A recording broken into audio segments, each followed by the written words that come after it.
El contexto es los 25 años de las Edades del Hombre, que tuvieron su comienzo en Valladolid, que el año pasado cumplieron esa fecha aquí, y que han sido de una enorme significación, digamos, moral, por lo que eso ha aportado de dignidad, de esperanza, de afirmación, de memoria agradecida de las tierras de Castilla, donde esas edades del hombre fueron edades de la fe cristiana, creadora de arte, creadora de belleza y creadora de instituciones. 25 años de las edades del hombre y el otro contexto es este libro, El rostro de Cristo, que como ya ha anticipado Fernando, surge no como comentario directo, sino como reflexión con esas realidades, esas exposiciones, esas visitas de fondo, en la medida en que eran un hecho de vida humana y de vida espiritual. Y he pensado que quizá fuera de interés que como autor yo les dijera cómo alguien al final de su vida académica y de avanzada edad, soy del 34, cómo después de haber escrito arduos tomos de cristología teórica, histórica, de pronto hace un libro como este, de páginas sencillas y con cerca de 80 ilustraciones. Lo de las ilustraciones voy a comenzar explicándolo.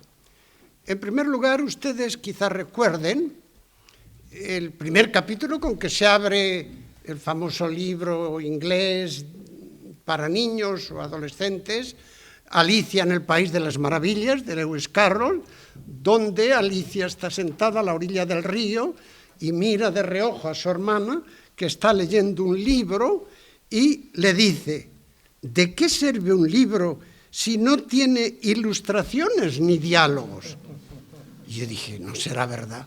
Eso se acumulaba en mí algo mucho más de fondo. Mi madre, que en paz descanse, quizá ustedes no saben, yo soy hijo único de madre viuda, los 25 años la dejé sola rodando por el mundo, pero los últimos 25 vivimos juntos en Salamanca. Y ella decía, y venga a escribir libros, y ni siquiera uno con santos para que yo pudiera verlo. Pues bien, este libro es un libro de final de vida con santos. Entonces yo ahora me gustaría, en los breves minutos que tenemos, de explicarles cómo llego yo. Es decir, cómo llega un teólogo de mi generación, un teólogo español, a un libro de este, que es el sexto, el séptimo o el octavo de una reflexión sobre Cristo. El contexto más de fondo es el último medio siglo de la vida de la Iglesia y de la cultura española, en que hemos tenido que repensar la teología casi desde sus propias bases. Y nos hemos tenido que volver a preguntar, la fe en Cristo es la evidencia, es la gracia que hemos recibido, el don de la Iglesia, pero ¿qué contenido de verdad, de universalidad, de sentido, de salvación experimentable tiene? Entonces, todos ustedes son muy jóvenes, pero los que tenemos alguna edad nos volvemos a los años 50, 60, y si yo dijera, bueno, ¿cómo se pensaba Cristo entonces? Pues por un lado estaban las buenas, fáciles, sencillas biografías, el drama de Jesús, del padre José Julio Martínez, la vida de Jesús, del padre Remigio Vilariño, el devocionario Mi Jesús, eso por un lado. Y por otro lado, gruesos tomos en latín de verbo incarnato, et de redentione. La Biblia andaba por otro lado, la espiritualidad andaba por otro lado, y entonces a quienes en el año 66 nos toca la admirable gracia y desafío de establecer coherencia entre investigación bíblica, reflexión filosófica, dogma católico y espiritualidad vivida, tenemos que comenzar como en tierra por supuesto de 2000 años de historia, pero a la vez en tierra de nadie. Comenzando por la lengua. Este servidor de ustedes pertenece a una generación que lo recibió todo, filosofía y teología, en latín, explicada en latín, examinado en latín y hablando latín. Bueno, muy bien. Este servidor de ustedes, durante 5 años, lo recibe todo en alemán. Y viene a España y lo tiene que decir en castellano. Es decir, tiene que crear una lengua que tenga la seriedad, la claridad conceptual y el peso de sentido para que sea percibida como significante, en teoría, y cristianamente valiosa. ¿Ven? Ese es, por tanto, contexto local, edades del hombre, contexto espiritual de la Iglesia Católica y contexto de una cultura con un lenguaje nuevo. Año 1966 y 2013. ¿Cómo llego yo, por tanto, a este tipo de reflexión final que no es la fácil lectura piadosa que comenta unos textos, sino es una mirada nueva a Cristo que completa y consuma las otras miradas históricas, críticas, filosóficas y les otorga su sentido? Y desde ahí comprende cómo la fe en estas tierras castellanas nuestras ha sido resultado no tanto de argumentos teóricos, cuanto de los ojos. Han sido los retablos, han sido las imágenes, han sido las procesiones, han sido el Cristo contemplado, ha sido Gregorio Fernández.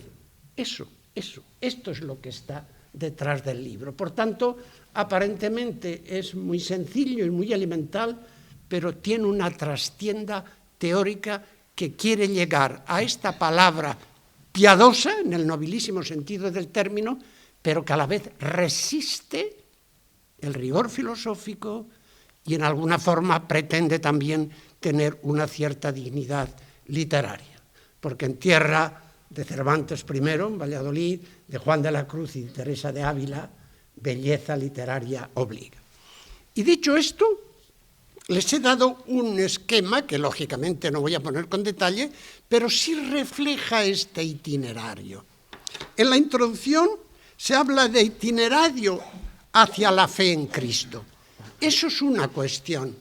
Hacia la fe se llega, en Cristo se lleva por muy diversos caminos. Y es un don de Dios posible a todo hombre. Porque, y perdónenme la cita, en orden a las cuestiones últimas de sentido, de verdad y de salvación, todos estamos igualmente dotados. Justamente al final de la crítica de la razón pura, dice Kant, sería una injusticia que respecto de los fines esenciales de la vida humana, unos estuvieran más dotados que otros. Por tanto, en el orden de la fe no es cuestión solo de inteligencia, sino de inteligencia, de voluntad. Es cuestión de verdad, de bien y de fines y sentido último para la vida humana.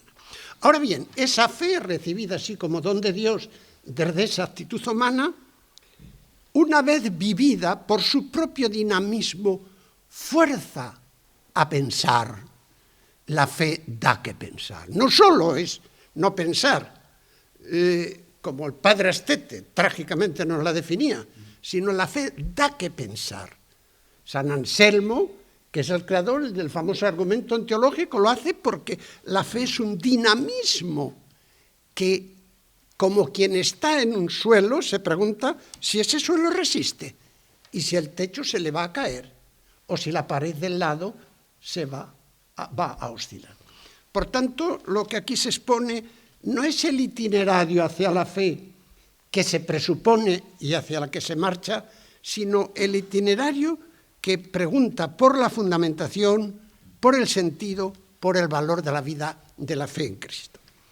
Y entonces, ¿qué hace quien hace ese intento? Y hay 3 capítulos. Primero, comenzar por la historia. El cristianismo es un hecho histórico y hay que partir de él. Y por tanto, hay que partir de las fuentes de los monumentos que quedan, de quienes fueron testigos de ese Jesús que nació en un lugar, en un tiempo, y cuya naturaleza humana no era abstracta en el aire, sino era un judío, con las características de su pueblo y pareciéndose a su madre como todos nos parecemos a la propia. Por tanto, hay un hecho particular y se elaboró una cristología histórica. Fuentes cristianas, fuentes no cristianas, arqueología, etnografía, antropología. Por tanto, argumentos para creer y testimonios. Noten que el Nuevo Testamento no es un libro de razones ni de argumentos. La existencia de Jesús era evidente para todos.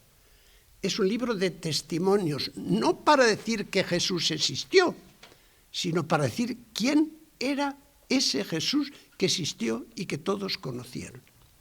Por tanto, ven, en el propio origen, la historia no hace necesaria la fe. No es porque se haya encontrado tal, no. La historia nos da hechos que tienen una capacidad de signos. Y un signo nos hace andar en una dirección. Cuando yo salgo de Salamanca con el coche hay una flecha que me dice, si usted sigue andando, por aquí llegará a Valladolid, pero tiene usted que andar. El signo, si no hubiera signo, yo no me encaminaría. El signo me encamina, me posibilita, pero no me hace necesario. Por tanto, el primer punto, el hecho particular. Claro, la pregunta surge inmediata, pero judíos ha habido millones a lo largo de la historia, pretendientes mesiánicos también, profetas muchos, maestros de sabiduría. ¿Qué tiene ese judío concreto para tener una capacidad universal? En los últimos 30 años, una de las lecturas más significativas y novedosas que se ha hecho de Cristo ha sido iniciada por un jesuita francés, el padre Xavier Tillet, Cristo en la historia de la filosofía contemporánea. Y es curioso que desde Spinoza, por ejemplo, hasta Kant y Hegel, para los filósofos ha sido una cuestión de fondo, que ellos nos han ayudado a pensar cuál es la raíz de la universalidad de Cristo. ¿Por qué trasciende la zona de Palestina y la cultura del primer siglo? ¿Cuál es? ¿Es su doctrina, maestro? ¿Es su ejemplo, moralidad? ¿Es su persona, el destino final de muerte? ¿Cuáles son las razones? ¿En qué se diferencia la universalidad de Cristo de la de Sócrates o de la de Gandhi? ¿De la de Kant o la de Ortega y Gasset? ¿Es una universalidad del pensamiento, de las ideas? ¿O es otro tipo de universalidad? Y si es esa, ¿cuál? Y por tanto ahora pasamos de ese hecho universal a decir, bueno, ese individuo singular de Cristo, ¿quién es? Y es donde aparece la cristología teológica. Y esta se articula con los pasos anteriores y añadiendo preguntas nuevas. ¿Cómo se pasa de los hechos particulares al sentido universal? ¿Cómo se pasa del Jesús judío al hombre nuevo, por ejemplo? Hombre nuevo, terminología que el marxismo puso de moda en la mitad del siglo XX. El segundo, ¿cómo se pasa de un hecho antropológicamente significativo a considerarlo manifestación del absoluto, revelación divina? No es igual, es decir, el Quijote es un libro y la Odisea manifiestan sentido de la vida humana y por eso lo seguimos leyendo. Pero ¿podemos percibir algo que trasciende la propia capacidad creativa del hombre? ¿Que hay revelación, que hay manifestación del absoluto? Y un paso ulterior. Concedamos que hay revelación de Dios, pero ¿es una revelación puramente intelectual, doctrinal, de información?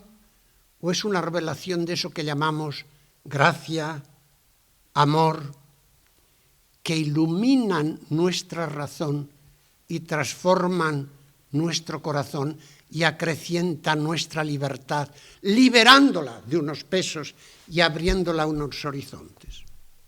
Es salvación, además de revelación. Y finalmente, ese hecho singular nos obliga a pensar otro aspecto, que es que de ese Jesús de aquel tiempo no solo tenemos reliquias muertas, como en todos los órdenes de arqueología tenemos, de civilizaciones pasadas, de ciudades derruidas. De Troya se han descubierto 7 capas, bueno, muy bien, 7 capas de historia de los griegos centrales.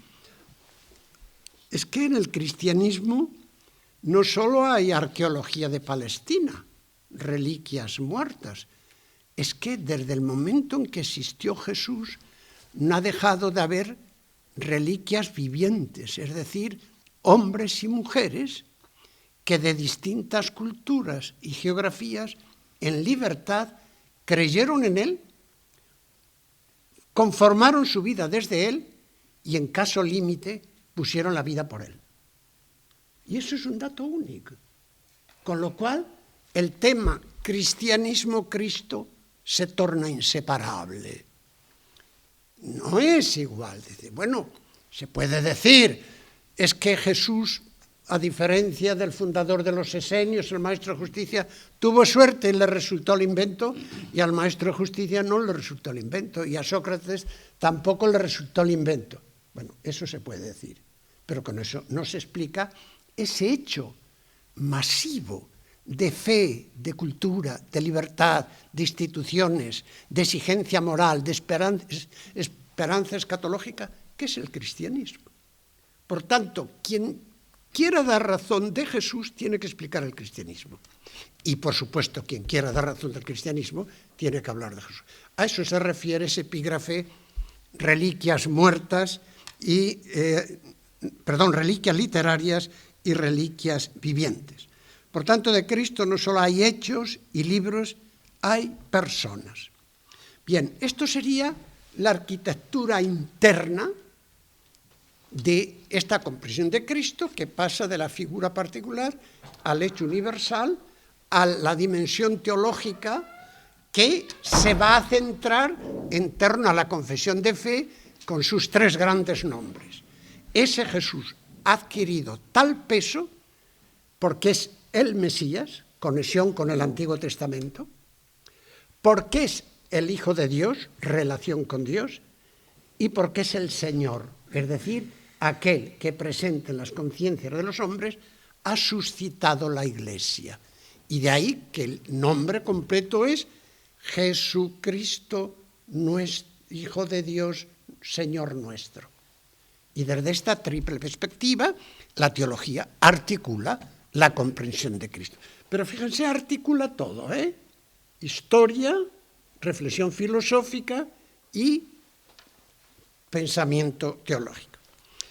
Y dicho esto, a eso responderían pues, mi libro, La aproximación a la Cristología del 75, La entraña del cristianismo del 99, el Manual de Cristología del 2001 y los Fundamentos de Cristología del 2005 y 2006. Bien, pero junto a esos libros aparecen otros 2 tipos de libros. Uno, que se llama, digo ahí, La mirada a lecturas de Cristo con otros ojos, la mirada de los poetas.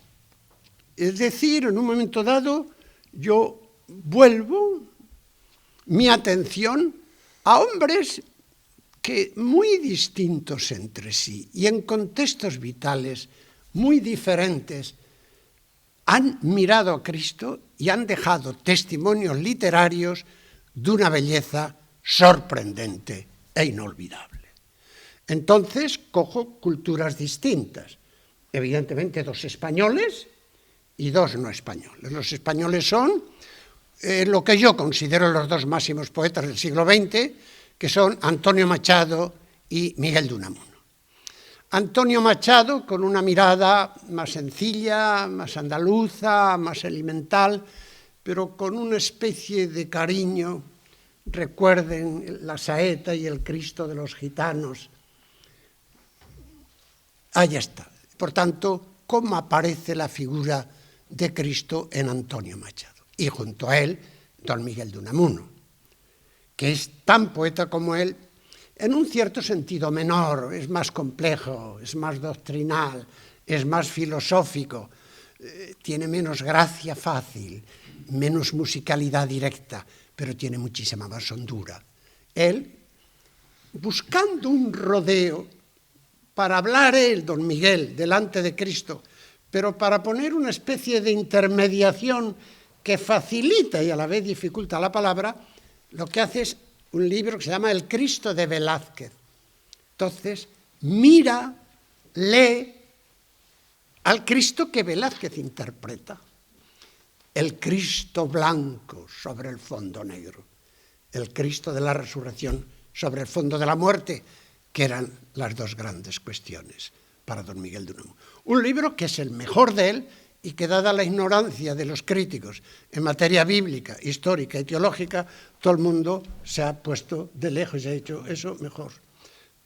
Una edición crítica no hemos tenido hasta los años 80, hecha por don Víctor García de la Concha y con, perdón, un estudio analítico de fondo solo en ese de mi libro Cuatro poetas desde la otra ladera.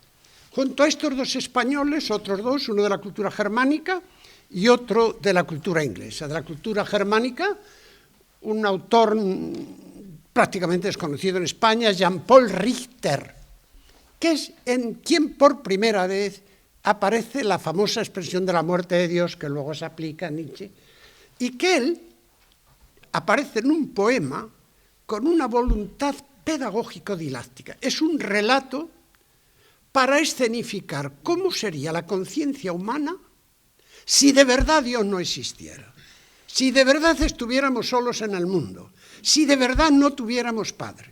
Entonces se llama Discurso del Cristo muerto desde la cúpula del mundo, diciendo que Dios no existe. Tiene un prólogo muy interesante y un epílogo. ¿Qué pasa con ese texto? Madame de Staël, la famosa escritora francesa, lo traduce en su libro sobre Alemania al francés, quita el prólogo y quita el epílogo. Y lo que era una provocación para que el lector percibiera de verdad, no en broma volteriana o no en broma ilustrada, sino de verdad, lo que sería la soledad humana si de verdad Dios no existe.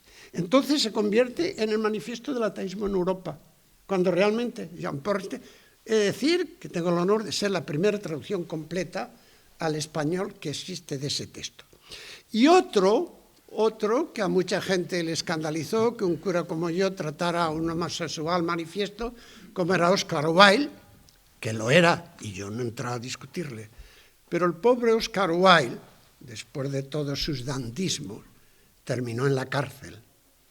Y cuando se está en la cárcel, las cosas suenan y se ven con otros ojos. En la cárcel no tenía libros, solo tenía 2 libros. El Prayer Book, el libro de oración de la Iglesia Anglicana, y como él había estudiado en Oxford y sabía griego y latín, que es lo que allí se aprendía, le permitieron tener el Nuevo Testamento en griego, que es el que don Miguel de Unamuno se llevó junto con la Divina Comedia, cuando de la noche a la mañana tuvo que salir de Salamanca para ir a Fuerteventura en el exilio. Pues bien, en la cárcel, Oscar Wilde escribe un texto que se llama Epístola in carcere et vinculis, carta desde la cárcel y las cadenas, donde con los evangelios delante dice unas cosas de Cristo que son admirables. Y cuando ya ha salido de la cárcel, se encuentra con lo que es la marginación, el rechazo, el silencio de alguien que había tenido todo y de pronto no tiene futuro. Y escribe la famosa balada de la cárcel de Reading, que es un monumento de poesía inglesa. Y entonces yo recojo esa palabra, porque la figura de Cristo que ha engendrado eso, esa capacidad creadora y ese amor, merece retener. Pues bien, en ese mismo horizonte de oír la palabra de los creadores, en este caso de los poetas, y ahora de pintores, se sitúa este libro. Yo vuelvo la mirada a grandes ejemplos creadores, tanto españoles como no españoles, tanto grandes maestros como el Greco, o Velázquez, o Goya, como pequeños retablos de nuestras aldeas. Vuelvo la mirada a pintores de otras culturas, Gauguin, en Francia, que tiene la admirable genialidad en el Cristo amarillo, si ustedes recuerdan, donde Cristo está crucificado en medio de los prados de Bretaña, mientras las mujeres recogen el heno vestidas. Es decir, como signo de la contemporaneidad de Cristo con cada hombre, con cada cultura, con cada situación. Cristo es crucificado en todo lugar y para todo hombre.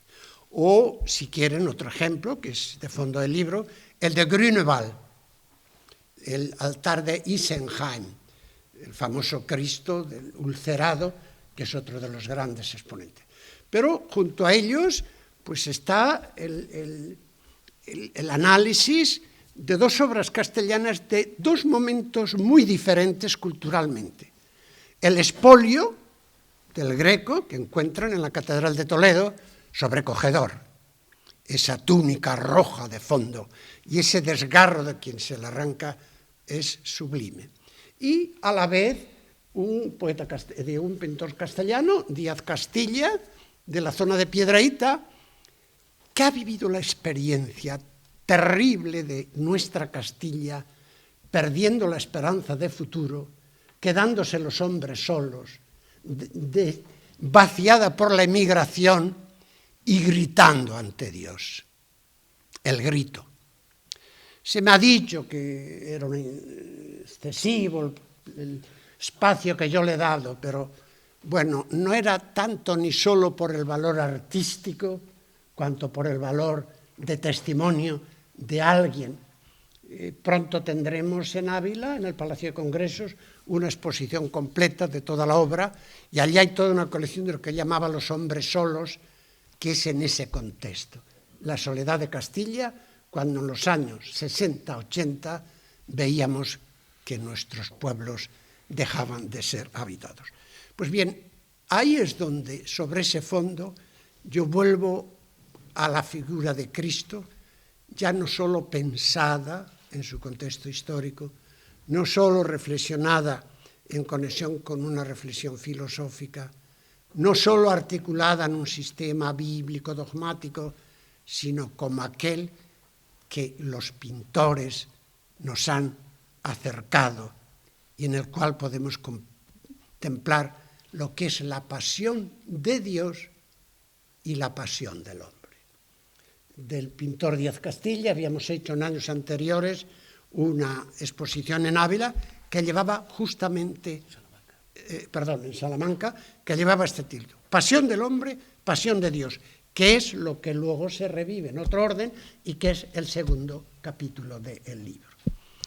Y bueno, ahí, como ven ustedes, aparecen luego ilustraciones muy diversas, muy complejas, se va señalando sobre la marcha del texto, pero ahí encuentran desde las grandes crucifixiones, las piedades algunas sobrecogedoras e inusuales, no vistas, pero ahí encontrarán, y soy yo quien lo decido, que después de tanta madurez histórica y de tanta reflexión y de tanta modernidad, uno recuerda que Dios ha sido niño con nosotros, como nosotros. Y el libro se abre con el niño Jesús de la bola de mi pueblo, ese niño Jesús que tiene el mundo en su mano. Y se cierra con Jesucristo siendo abrazado por los niños del gran pintor expresionista alemán Emil Nolde. Bueno, pues eso ha querido ser el libro. Fíjense que ese libro está al final de todo eso. No se habla de ello, pero se presupone. Por tanto, un libro que se puede leer con la confianza piadosa, orante y contemplativa a la que se ha llegado, en la que se está y en la que no hacen falta ni razones ni palabras, sino ojos para ver y corazón para amar. Eso es lo que yo intenté.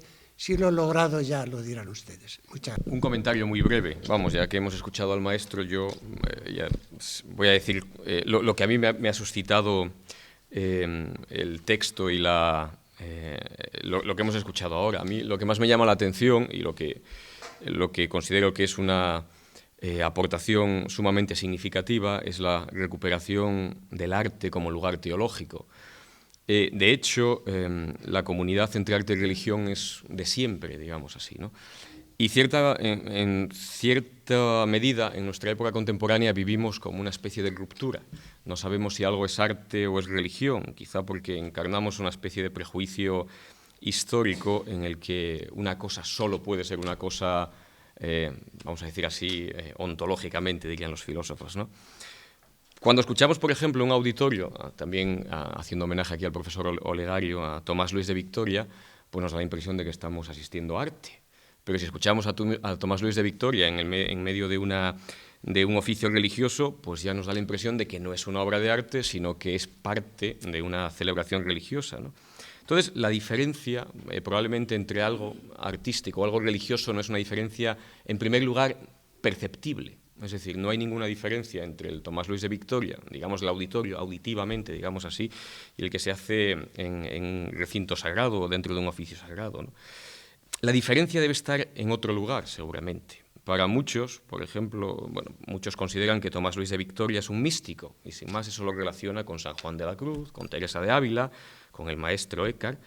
Y al decir que es un místico, sin más hacemos que emerjan ciertas propiedades o incluso que resaltamos ciertas características de su música. Para otros, pues es simplemente un artista, y eso ya lo emparenta pues, con otro mundo, el mundo de, digamos, de Gil de Hontañón o el mundo de Andy Warhol, si queremos. Forma parte de ese mundo y lo introduce en una construcción cultural bastante bien datada, que acontece o que florece, digamos, en el siglo XVIII, que es eso que se ha llamado el mundo del arte, ¿no? En cierto modo se separa del mundo de la vida, queda reducido a unas instituciones, a unos espacios, y que en el siglo XIX pues, se le dota de tal potencia espiritual que acaba convirtiéndose casi en una religión sustitutiva. Muchos de los artistas se entienden a sí mismos en términos prácticamente religiosos, ¿no? Como aquellos que vuelven a dotar sentido y hablan de sí mismos incluso en términos evangélicos. Yo a veces les pongo a mis alumnos, para intentar ejemplificar esta diferencia, ¿no? Les prometo que no voy a enrollar mucho, ¿no? Un experimento mental, les digo, id al Museo del Prado, donde la colección de pintura religiosa es enorme, ¿no? Y bueno, tratad de rezar delante de un Cristo, o delante de la Anunciación de Fra Angelico, tratad de rezar. Yo tengo pocas dudas de que si pasan de lo estrictamente del experimento mental a la práctica, pues es probable que los echen del museo. Digo yo, seguramente, porque se supone que esas obras no son para rezar. Y yo digo, pues no sé para qué son entonces, ¿no? Pero si argumentan que lo que están haciendo no es un ejercicio religioso, sino una especie de performance artística, pues seguramente se queden allá y hasta consigan una página en el periódico al día siguiente, ¿no? Entonces, la cuestión es, lo que quiero, supongo que esto ilustra, es como esta especie de ambas esferas que convivían precisamente porque la obra de arte no estaba hecha para ser vista, sino que estaba hecha, digamos, para formar parte de una forma de vida religiosa, pues ha devenido algo muy autorreferencial.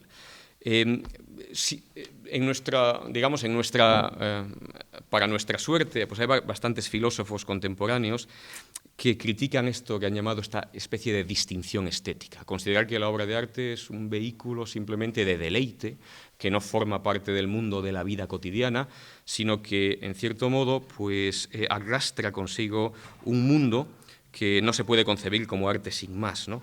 Es decir, la obra de arte, sin duda, tiene una experiencia religiosa. La mayor parte de las obras de arte da cabida a una experiencia religiosa.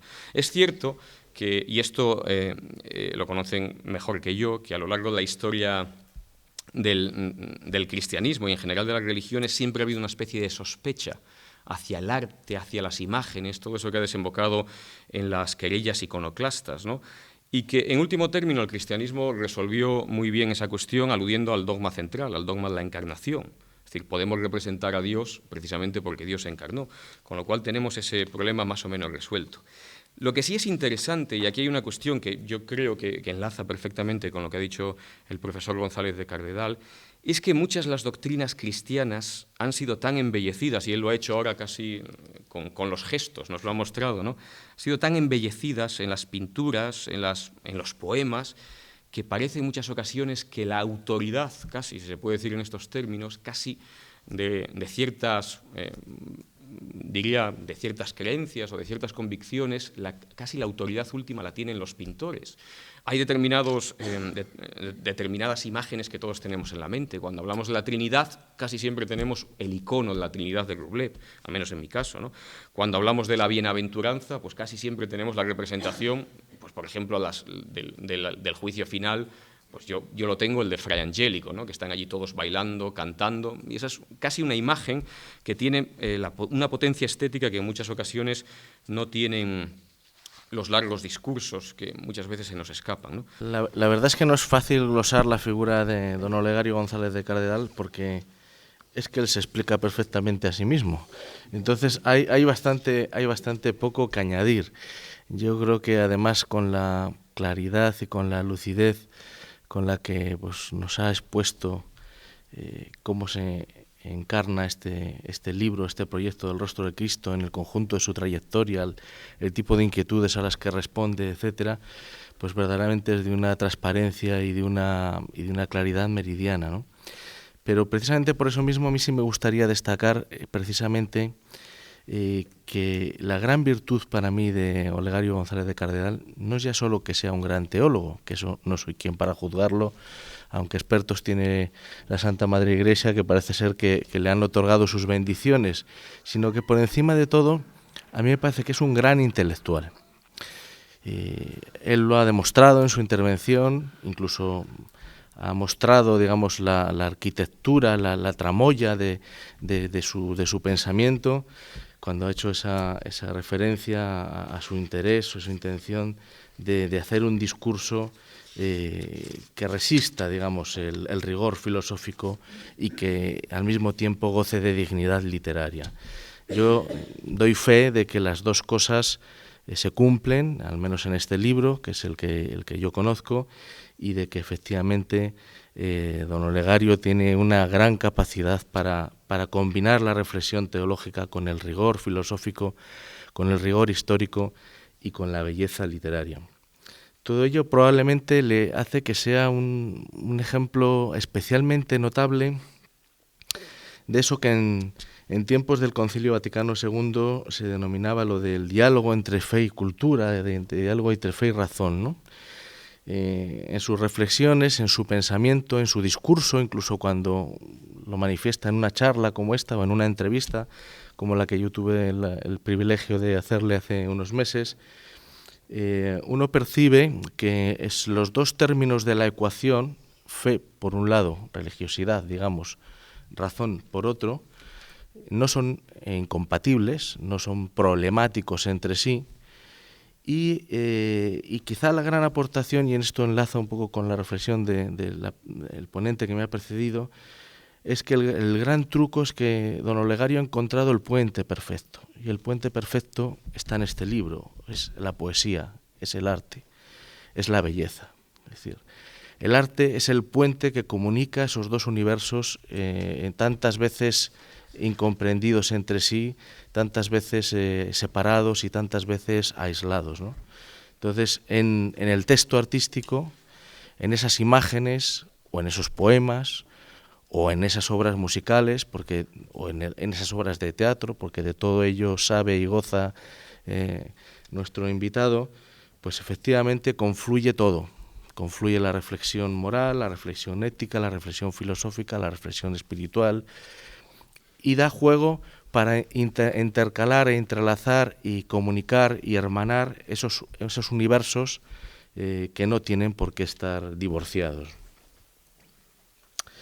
Dicho esto, yo no quiero desaprovechar la ocasión, dado que él no ha leído nada de sus textos, de trasladarles a ustedes algunos ejemplos de las dos cuestiones que les he mencionado, ¿no? La belleza literaria de los textos de don Olegario y lo que yo entiendo por profundidad filosófica. Dos ejemplos simplemente muy breves de la limpieza y la rotundidad de su escritura, ¿no?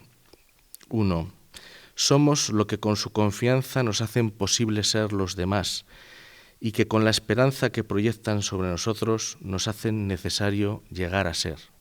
Esta es una frase del prólogo en el que de algún modo pues él explica el motor de tanto que nos mueve a las personas de alguna manera en tantas ocasiones, ¿no? Y otro ejemplo de escritura muy hermosa, habría cientos, pero he escogido estos dos como podría haber escogido otros, ¿no? Los humanos estamos inclinados a pensar que solo se puede creer hacia arriba, mientras que Dios en Cristo y Cristo en cruz nos han enseñado que se puede crecer hacia abajo. Yo creo que es difícil encontrar una mayor capacidad de sugerencia y limpieza en menos texto, ¿no? En menos extensión. Pero luego, claro, está el Olegario filósofo, el Olegario que mete el bisturí y analiza la realidad, y analiza la historia, y analiza lo que somos, lo que hemos sido, de dónde venimos, y lo que nos marca, ¿no? Y nos ofrece reflexiones como esta. Las dos guerras mundiales, con los 100 millones de víctimas, no nos han cerrado los ojos para la posible gloria del hombre, concentrándonos casi exclusivamente en su desesperanza y ceguera, su pasión y su muerte. ¿O es que ya no somos capaces de adivinar en su santa faz la gloria redentora y glorificadora del hombre? Y en esta misma dirección yo querría destacar que en este libro, como en otros, como en general en su pensamiento, hay siempre una apelación, hay siempre una reflexión en torno a la tarea pendiente, porque vivimos en el presente y tenemos que responder a las necesidades del presente. Este es un libro que habla mucho del pasado, de lo que ha sido, de lo que han hecho otros, de lo que han escrito o de lo que han pintado, pero nosotros tenemos que dar respuesta a nuestro presente, a las mismas preguntas, pero de otra manera y actualizado, ¿no? En el terreno del arte, él lo expresa con esta frase tan contundente, ¿no? Ahora estamos en un tiempo de espera y casi de silencio. Ya no nos vale un tiempo de arte y prolongarlo sería puro arcaísmo, pero todavía no tenemos el que expresa tanto la conciencia humana actual como la conciencia cristiana actual. De esto hablábamos también en la entrevista. Nos faltan las palabras adecuadas para captar nuestro momento. Este es el gran reto, el gran desafío, ¿no? Aquí tenemos muchos signos, muchos gestos, muchas propuestas que arrancan del pasado, ¿no? Pero falta probablemente que encontremos nuestras propias palabras para tratar de todas estas cuestiones. Yo creo que algunas de esas palabras, sin duda, podrán extraerse de las reflexiones de don Olegario, que pone las bases para que eso sea posible, pero que al mismo tiempo nos recuerda que esta es una tarea que está por hacer y este es algo que está por construir. Y esta fue la impresión que yo tuve el primer momento que supe que la Fundación pues editaba un libro, además un libro con estas características de don Olegario. Me parecía una verdadera satisfacción para el que era entonces don José Ramos, secretario general de la Fundación, poder tener una reflexión de una andadura casi de 25 años. A mí me parecía un reconocimiento a la Fundación extraordinario, ¿no? Por muchos motivos, entre otros por la hondura de la reflexión. Yo había preparado unas cosas, pero que la verdad es que mucho no tiene que ver quizá con por dónde va la cuestión. Bueno, el tiempo siempre nos coge de susto y uno se da cuenta de que es mayor de golpe, ¿no? Eso, y yo me he dado cuenta hace tiempo, ¿no? Pero cuando reflexionaba sobre este encuentro, que mi relación con don Olegario pues va para allá de los 40 años, ¿eh? Y entonces uno se estremece, sí, y de don Ricardo, porque ambos dos no solamente fueron profesores, sino que, bueno, que compartimos mucho tiempo, muchas horas, mucha casa, ¿sí? Y yo creo que en buena medida mi formación, también recordar a don José Manuel Sánchez Caro, en buena medida mi formación, digamos, pues viene no tanto desde las clases, sino precisamente desde ese compartir casa, compartir mantel no teníamos, pero bueno, compartir platos, en el teologado en el que yo era, vivía en el teologado de Ávila. Cada libro que sacaba don Olegario era un acontecimiento propio, era algo que vivíamos como, bueno, pues como si lo hubiéramos escrito, porque en realidad, bueno, no lo habíamos escrito, lo escribía él, pero todos vivíamos un poco esa... Los curas de Ávila me decían, hemos escrito otro libro. Sí, eso es cierto. Bueno, pues los que en aquellos momentos éramos estudiantes de teología, por eso que cada libro suyo era para nosotros un acontecimiento cercano, pero a veces no tan inteligible, eso también hay que decirlo, a veces no tan inteligible. También fue él quien orientó mi tesis doctoral, en un ámbito de pensamiento en el que podemos enmarcar, yo creo, por lo menos desde mi punto de vista, su pensamiento y este libro, que es la generación del 98, ese puñado también de intelectuales que se quedan en España, lógicamente, entre ellos recuerdo perfectamente Laín Entralgo con La espera y la esperanza, o bueno, Ortega y Gasset, porque en el fondo yo creo que usted, don Olegario, y aquí sucede lo mismo, propone siempre una especie de transformación individual y colectiva que lógicamente ha de pasar también por la cultura. Este era un poco el planteamiento global de Ortega y Gasset y de mucha gente más, ¿no? Una transformación, insisto, que necesariamente debía de pasar por la cultura. Aún recuerdo, y lo recuerdo con mucha frecuencia, cómo en la década de los 80, finales de los 80, 90, insistía en que España había sido capaz de vivir una transformación política, una transformación económica, una transformación cultural, pero aún pendiente de una transformación ética.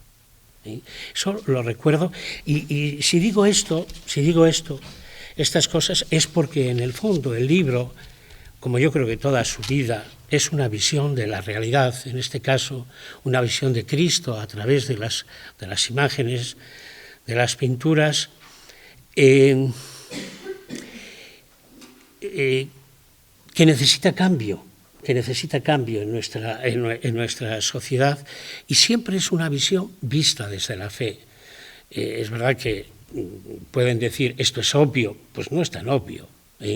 Hay quien mira la realidad desde otros, es obvio porque es un sacerdote o porque es teólogo, no es, él siempre ha mirado la realidad desde la fe, y aquí aparece claramente.